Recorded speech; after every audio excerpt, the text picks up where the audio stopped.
গ্রামের কয়েকজন বাচ্চা রুমা, শেহাব, মিলি আর রাব্বি বর্ষার ছুটিতে খেলতে খেলতে ঠিক করল তারা একসাথে একটা বড় মাটির খেলাঘর বানাবে।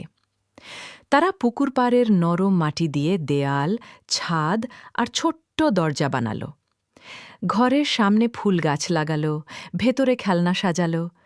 রাতের বেলা সবাই বাড়ি চলে গেলে হঠাৎ খেলাঘরটা জীবন্ত হয়ে গেল। মাটির দেয়াল কাঁপতে লাগল। ছোট্ট জানালা দিয়ে হাসিমুখ বেরিয়ে বলল, ধন্যবাদ বাচ্চারা, তোমরা আমাকে ভালোবাসা দিয়ে বানিয়েছ, তাই আমি কথা বলতে পারি। এরপর থেকে খেলাঘরটা প্রতিদিন রাতে বাচ্চাদের সাথে গল্প করত, তাদের পড়াশোনা ও খেলাধুলার টিপস দিত। কিন্তু একদিন প্রবল ঝড়ে খেলাঘরের কিছু অংশ ভেঙে গেল। বাচ্চারা পরের দিন কাঁদতে কাঁদতে এসে আবার মাটি লাগিয়ে নতুন করে ঠিক করল। খেলাঘর বলল, দেখো, যতক্ষণ একসাথে থাকো কোনো ঝড় তোমাদের ভাঙতে পারবে না।